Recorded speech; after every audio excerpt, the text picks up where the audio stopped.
সবাইকে জয় শ্রীকৃষ্ণ, রাধে রাধে। আজকে আমরা চলে আসলাম ইস্কন গোশালাতে। তো অনেক দিন ধরে ইচ্ছে ছিল যে ভজনবাসে যাব, কেমন হয় ভজনবাস ইস্কনে, তো অনুভূতি করার জন্য তো চলে এলাম আজকে। তো এখানে গো সেবা করা হয়, আপনারা দেখতে পাচ্ছেন। আর গো সেবাটা অ্যাকচুয়ালি খুব পবিত্র জিনিস। গরুকে খাওয়ানো মনটাকে খুব আনন্দ দেয়, তৃপ্তি দেয়। আর এটা খুব পুণ্য কাজ, আপনারা গেলে আপনারাও করবেন।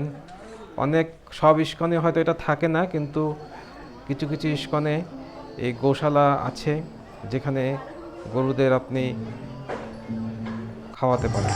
তারপর দেখুন আসলাম আমরা কীর্তন দেখতে, এখানে কীর্তন হচ্ছিল। আর এই রুশিয়ান যারা ডিভোটিস আছে ওরাও এসেছিল, যেতে যাচ্ছিল, আর সঙ্গে গান হচ্ছিল।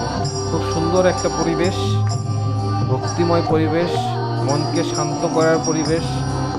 এই ভজন শুনলে মনটা খুব শান্ত হয়ে যায়।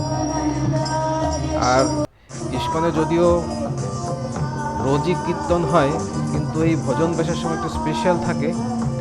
দেখতেই পাচ্ছেন সবার মধ্যে একটা ভক্তিভর পরিবেশ। সবাই অ্যাকচুয়ালি ভক্তিভরে সংকীর্তন করছেন আর ভজন করছেন, আর কৃষ্ণকে কৃষ্ণ জপ করছেন, রাধা কৃষ্ণের নাম নিচ্ছেন। একটা অভূতপূর্ব পরিবেশ। আর এই পরিবেশটা বলছি, না গেলে ঠিক বোঝানো যাবে না যে কতটুকু ভালো লাগে। হরে কৃষ্ণ নাম নেওয়ার মধ্যে এত শান্তি, এটা যারা নেয় তারাই জানে। শুধু এত শান্তি, মনের শান্তি, সব শান্তি। ওখানে গেলে পৃথিবীর সব কিছু ভুলে থাকা যায়, আপনার দুঃখগুলো ভুলে থাকা যায়, মনটাকে অনেক হালকা লাগে। আর খুব পরিবেশটা এত সুন্দর হয়, ভক্তিময় পরিবেশ।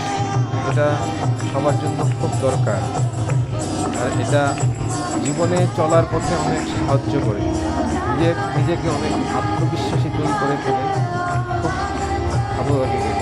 তো আপনারাও যাবেন, তো ভজনগুলো কোনো না কোনো ইস্কনের সঙ্গে যদি যুক্ত হয়ে থাকেন তাহলে অবশ্যই খবর পাবেন কবে হবে কবে না হবে।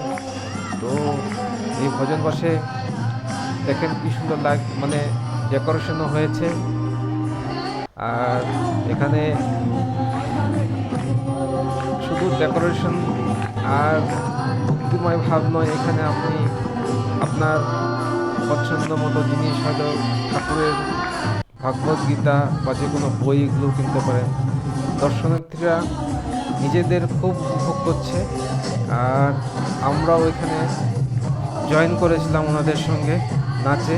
খুব ভালো লাগছিল কীর্তনের সঙ্গে নাচতে। আর নাচটা কি, এটা একটা ভক্তিময় পরিবেশ, এটা বলতে পারেন।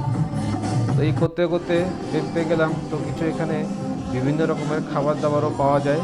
তো এগুলো আপনি কিনতে পারেন। এগুলো শুদ্ধ নিরামিষ, অনেক রকম জিনিস পাওয়া যায়, চাল ডাল। দেখতে দেখতে আমরা পরে একটু বাইরে চলে আসলাম। ওখানে আমরা একটু চাট কিনে নিলাম। তো এই চাটগুলো পুরো নিরামিষ। আর এটা দই পাপড়ি চাট, আর আগেরটা ছিল মশলা চাট। তো উপভোগ করলাম খেয়ে। নিরামিষ খুব সুস্বাদু, আপনারা গেলে আপনারাও টেস্ট করে দেখবেন। তো ভক্তিভরে অনেক নাচলাম গিয়ে ওখানে। আর নেচে নেচে খুব ভালো লাগছিল আর কি। ভজন হচ্ছিল, ভজনের সঙ্গে সেই কৃষ্ণের ভক্তিময়, রাধা কৃষ্ণের ভক্তিময় পরিবেশের মধ্যে ঢুকে গেছিলাম। খুব সুন্দর লাগলো পরিবেশ, সন্ধ্যাটা। আপনারা গেলে আপনারাও খুব উপভোগ করতে পারবেন। আর ভজন ব্যাস পুরো বছরে কিছু কিছু দিনে হয়, স্পেশাল দিনে হয়, যেমন 31 ডিসেম্বর বা কখনো কোনো কোনো বড় উৎসবে হয়ে থাকে।